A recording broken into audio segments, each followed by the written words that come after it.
Hi guys, welcome back to my YouTube channel.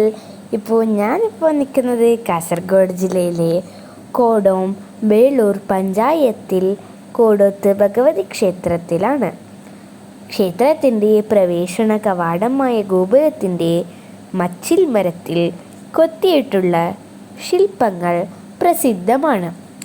Hindu പുരാണ കഥാസന്ദർഭങ്ങളിൽ ചരിത്രക്കുന്ന പ്രവേശന ഗോപുരം 1897 നിർമ്മിച്ചതെന്നും 1917 വാദങ്ങളുമുണ്ട്. സീതാജനനം, അനന്തശയം, കൃഷ്ണലീല, കിരാതം, ദശാവതാരം, പാർവതി കല്യാണം, പാലാഴിമദനം, ഗജേന്ദ്രമോക്ഷം തുടങ്ങിയ പുരാണ കഥകൾ രംഗങ്ങൾ ഇവിടെ കൊത്തിവെച്ചിരിക്കുന്നു. 1917 മുതൽ 1921 കാലയളവിൽ മാവിലെ ചന്തു നമ്പ്യാർമാരിൽ മേൽനോട്ടത്തിൽ 8 ലക്ഷത്തോളം രൂപ ചിലവിട്ടാണ് ഈ ഗോപുരത്തിൻ്റെ പണി പൂർത്തിയാക്കിയത്. കോടോത്ത് ഭഗവതി ക്ഷേത്രത്തിലെ ഒരു പ്രധാന ആകർഷണമാണ് കൊട്ടും ചാമുണ്ഡി എന്നറിയപ്പെടുന്ന വാർഷിക തെയ്യം ഉത്സവം. ഗംഭീരമായ ഘോഷയാത്രകളും സജീവമായ ആചാരങ്ങളും ഇതിൽ ഉൾപ്പെടുന്നു. കാഞ്ഞങ്ങാട് നിന്ന് ഏകദേശം 24 കിലോമീറ്റർ അകലെയാണ് ഈ ക്ഷേത്രം സ്ഥിതി ചെയ്യുന്നത്. കാസർഗോഡ് നഗരത്തിൽ നിന്നും 1 മണിക്കൂറിനുള്ള എത്തിച്ചേരാം. പെരിയയിൽ നിന്ന് ഏകദേശം 14 കിലോമീറ്റർ അകലെയാണിത്. ഒടയം ചാലിൽ നിന്ന് നിങ്ങൾക്ക് ഇവിടെ എത്തിച്ചേരാം. കാഞ്ഞങ്ങാട് പാണത്തൂർ സംസ്ഥാന പാത അല്ലെങ്കിൽ പെരിയാർ ദേശീയപാത. പ്രദേശത്തെ മറ്റ് ക്ഷേത്രത്തിലെ അപേക്ഷിച്ച് കോടോത്ത് ഭഗവതി ക്ഷേത്രത്തിൽ തിരക്ക് കുറവാണ്.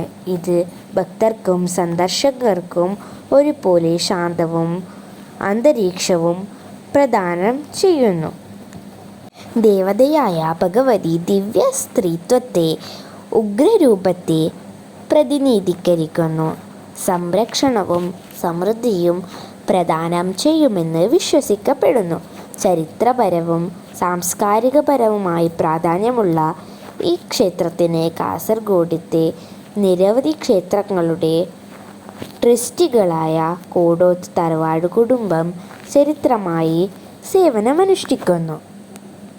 ക്ഷേത്രത്തിൻ്റെ നടപ്പിലും പാരമ്പര്യത്തിലും ദീർഘകാല ചരിത്രമുള്ള കോടോത്ത് തറവാട് കുടുംബവുമായി ഈ ക്ഷേത്രത്തിന് അടുത്ത ബന്ധമുണ്ട്.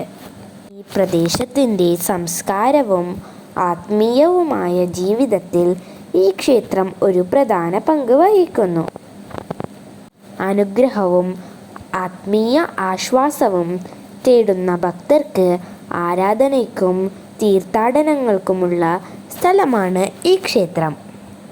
വാർഷിക കൊട്ടും ചാമുണ്ഡി തെയ്യം ഉത്സവം ഒരു പ്രധാന ആഘോഷമാണ്.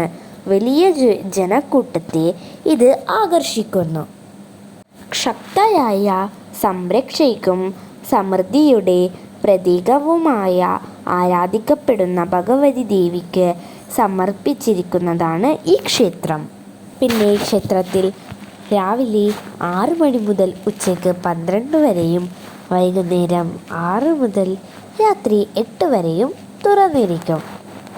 സങ്കീർണമായ മരച്ചിത്രങ്ങൾ 1921 പൂർത്തിയാക്കിയ ഗാംഭീര്യമുള്ള ഗോപുരം, പിന്നെ ശാന്തമായ ഒരു ക്ഷേത്രക്കുളം എന്നിവയുൾപ്പെടെ ശ്രദ്ധേയ സവിശേഷതകൾ ഈ പുരാതന ക്ഷേത്രം അതിൻ്റെ വാസ്തുവിദ്യ സൗന്ദര്യത്തിൽ പേരുകേട്ടതാണ്. പ്രധാന ദേവതയായ ഭഗവതി ദിവ്യ ശ്രീശക്തിയെ പ്രതിനിധീകരിക്കുന്നു. എല്ലാവരും ഈ ക്ഷേത്രത്തിലോട്ട് വരാം. ഇനി ഒരു നല്ല വീഡിയോ ആയിട്ട് ഇനിയും വരുന്നതായിരിക്കും. Okay, by.